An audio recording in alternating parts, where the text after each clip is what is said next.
Tonight we're gonna do a story time of our stay, well not our stay, Ani's stay in the NICU and our experience during that time. Yeah, it was an experience that we won't forget. It will stay forever in our minds. Yes, she was in the NICU for 5 weeks total, right? Exactly 5 weeks, just Exactly, about. yeah. And so I guess I'll kick it off because you were still recovering when she started in the NICU. So I was there when they did all the first like little blood tests, when they got the IV started. Luckily they got it done in her hand. They tried in her feet and weren't able to. And they'd kind of said to me like, oh, if we can't get this done, we're gonna have to do it in her head.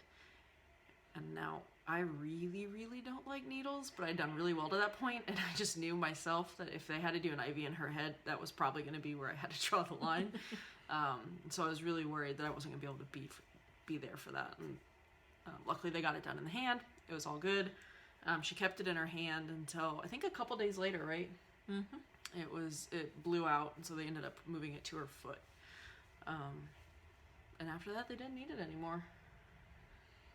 No, the only memory I have about the IV is that one of those visits that we had with her, I was still in the hospital and I had my IV with me, attached to me still, and I went to like grab the baby and we got stuck with both of our IVs. Bonding moment that you didn't want. Exactly. My biggest memory of especially like the first couple days is she was so tiny, which obviously you should expect when you have a preemie. I've seen preemies before, but when it's your baby, and at her lowest weight she was 3 pounds, she was tiny. She was tiny. She was tiny. Very tiny. The nurses would be like, do you want to change your diaper? And I'm like, It had nothing to do with not wanting to change a diaper so much as like she was tiny. I didn't want to hurt her. And her little cry was just like so pathetic. So yeah, it was not that bad.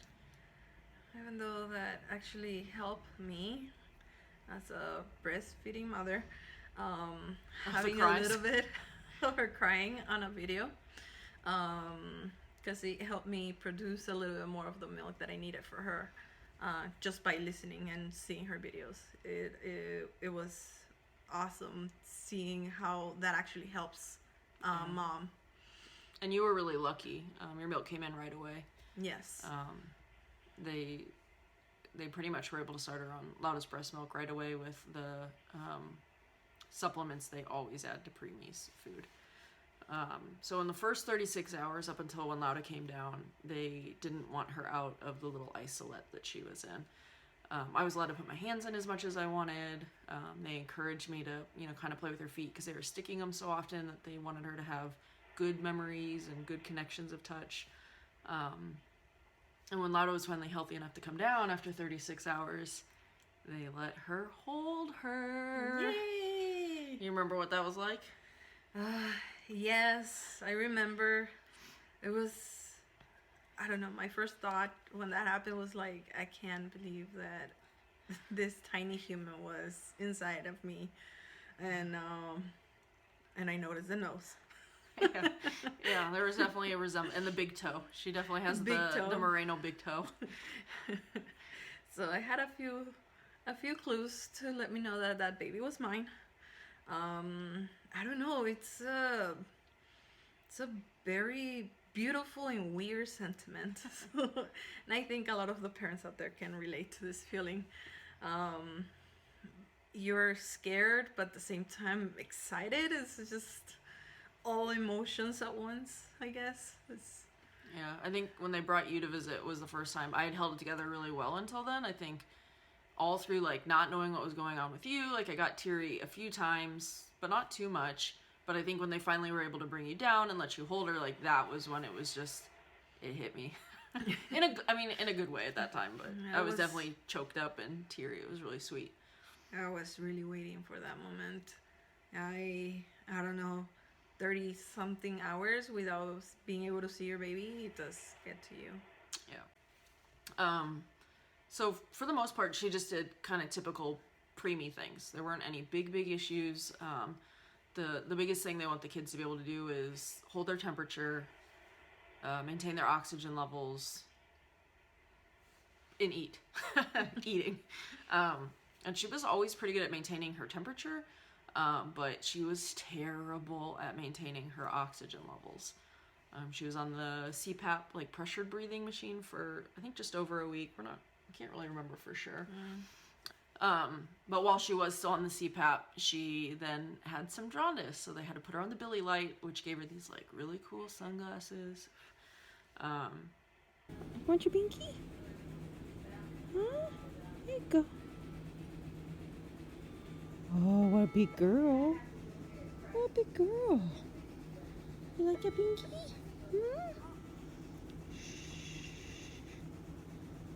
And she was really good at pulling them off. Oh, yeah. So then they had to get her the like straight jacket version of the eye protection. Also in that first week, she started to get really good at like pulling out her NG tube, which meant they had to keep putting it back in. Other than that, we just pretty much held her whenever we were allowed to. I always made sure that I didn't do too many because Lauda was still at the hospital, that I wanted to make sure when she was able to come visit, she'd be able to hold her. I think at that point, though, it was just once per shift, right? We were able to do skin to skin once per shift. Yes, once per shift. The first week. I don't know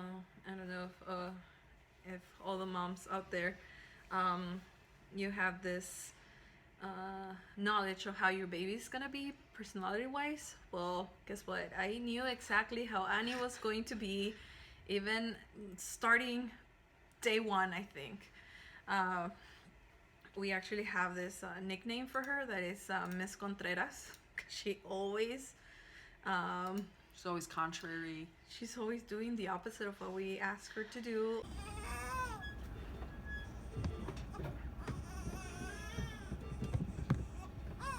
Or doing the opposite of what we want her to do. And guess what? Even until now, it's the same thing. But when she was in the NICU, it was exactly that. I'm like, we want your oxygen level up, and she'll go the other way. Luckily, it was just good enough that just a little bit over a week, they were able to just switch her to the nasal cannula. And her OT levels dropped just as bad in the same amount as they did when she was on CPAP. So she didn't have to go to CPAP, which was good. Also in that time, we got to give her her first bath. Well, Lauda got to give her her first bath, which she hated up until... The piojitos. Oh, see, that feels good. She gets that for me. I know. Nothing better than a good head massage. She's gonna start with piojitos just like you too. Mm-hmm. Yeah, she loved having her head washed, which is... She gets that for me. I love it when Lauda like just scratches my scalp and gives me just plays with my hair. Love it. And so does Ani. That's another story for later. Yeah. Luckily during that time, one of my friends who's an OT had mailed us this like octopus crocheted toy that they give to preemies, so they can hold the tentacles and not pull their tubes out, which was great because at the point she had the nasal cannula and the NG tube, she could pull both of them out. So her little buddy, I call him Cal, short for calamari, was always in the little isolette with her so she could hold the little tentacles. Probably the hardest part of the entire stay at the NICU was... having to leave without the baby. Yeah, when Lauda got discharged and we had to leave Ani at the hospital. It was hard emotionally, obviously. I think we didn't even really talk in the car on the drive home. You were upset. I was trying to drive, so... trying to keep it together and be safe. But that first night, it was really hard. And obviously, since you'd had a C-section, you weren't able to drive. And I needed to go back to work at that point because I was trying to save any like medical leave in case she needed it down the road once your leave had been used up. So at the point Lauda got discharged, it got a lot harder. At that time, we were still only allowed to hold Ani once per shift. So I started getting up at like 4 a.m. to go in and hold her before first shift started and before I had to go to work. That way when you got there, you were able to hold her. And then you obviously couldn't drive, so that was hard too. No, that was a whole different... I think I was on break from school, but it was a different kind of break this time. Just on the part where I had to like ask for a lift on the lift app to come and pick me up to go see my baby every morning and stay there the whole day. I think we'll stay there at the hospital until like late at night. So I would be at work all day, allowed to be at the hospital with the baby. She wanted to be at the crib side all day, which I understand, but it also meant that she dropped weight super fast. To the point where I was like kind of getting nervous, like packing her snacks and packing her lunch, but you're not allowed to eat in the NICU. You have to go to the parent room, and she didn't want to do that. So she'd be there all day. I'd get off work at about 4. I'd run home, take the dog on a walk, make us dinner, drive back to the hospital. We could be together as a family.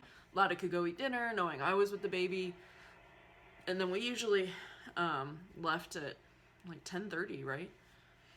Yeah, about right. Because as she started to be able to breastfeed more and more, Lada obviously wanted to be there for as many feedings as she could. So we would get home at like 11, and then I would wake up at 4, and we would start it all over. But we were still, it was really long days. Really long. And then at one point, I was able to bottle feed her, which was super exciting for me, because up to that point, I would just kind of been the spectator at mealtime. The last big hurdle before she got discharged at home was gaining weight and the oxygen levels, which was really the biggest one. She was gaining weight fairly consistent. She had a few days here and there, but for the most part, it was her oxygen levels. She was always a good eater. She liked to breastfeed, and she was happy with the bottle as well. So we just really had to kind of wait it out. I felt like every time we went in, they're like, she's doing great, but she's not going home yet. And then right about the month marks, about 5 days before she was supposed to go home, they were able to take the, they take the oxygen out or the O2, or the feeding tube? By or days the O2? was the O2. They took the OT out then, yeah. So they took her O2 out, monitor the levels. They did the car seat test, which is where they put the baby in the car seat and have to maintain all their stats for 45 minutes, an hour. And the 2 days before she was going to get discharged home, which we did not know about because they were still telling us it was going to be a while, the AC at the house broke. The house was like 85 degrees. We'd called the home warranty company. They were, they'd gotten somebody out quickly, but it was the middle of summer, so everybody's air conditioners were going out. They were really backlogged. So we really just weren't sleeping well at home. It was like 85 degrees overnight. And then the day before she came home, I must have eaten something that didn't agree with me, because I didn't have a fever. I was just sick, and we'll leave it at that. And you actually had gone out and bought a window air conditioner unit, partially taking pity on me, and partially just in case she got discharged and the AC wasn't fixed yet. Well, as you have heard in other videos, I am a very panicky parent. So what I did while she was sick, I was actually taking care of the car. I wanted the car as clean as we could. And I was buying an AC unit for the window. And installing it. By the way, I don't know if you have ever had one of those. They're heavy. Putting it on the window, making sure that it fit. Again, trying not to get any other visitors through the window, so make sure that you cover both sides and all that. It was an experience trying to get the house ready for a baby when you have an 85, I think it went up to 85. It was hot. Degrees inside the house. Yeah. So it was an interesting move, especially trying to put the AC after a C-section. Yeah. And so it was a job, I guess. It's just. But you got it done. I got it done. And it made a huge difference. You went to the hospital that day and found out that the baby was coming home the next day. Luckily, I didn't go visit. It was the only day I didn't visit. But yeah, she texted me like, "Oh my gosh, she's getting discharged tomorrow." And so then, luckily, we'd already installed the car seat in the car and all that, so we were ready as you're gonna ever be. Yes, you know how babies are. They don't tell you exactly that's exactly what happened to us. Yeah.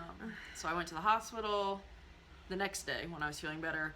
And yeah, that was, you know, the nurses that we'd grown to love. I think OT, PT came by.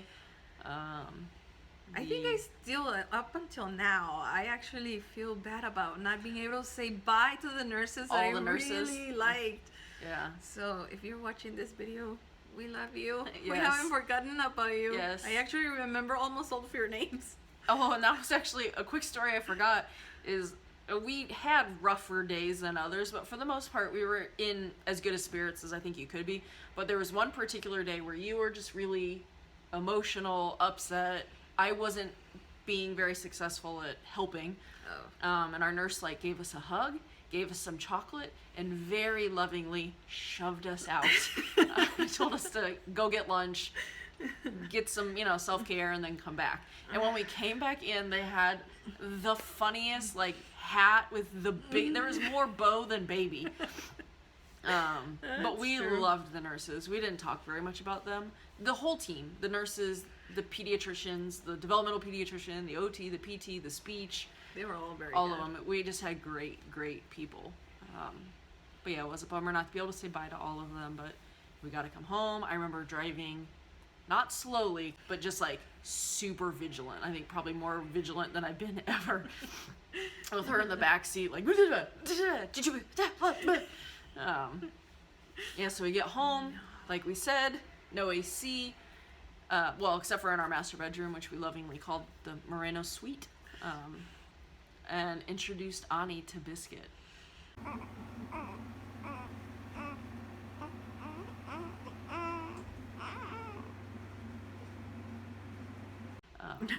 Biscuit quickly became her protector from a distance. She wasn't real sure, but she would, like, anytime Ani was up, Biscuit was up, which meant we had a very tired Biscuit on our hands.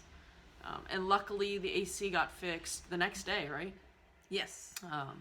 So she wasn't in a non-air conditioned house for very long, but we're home. And we had the hiccups. Even though we didn't get much more sleep, it felt so much better.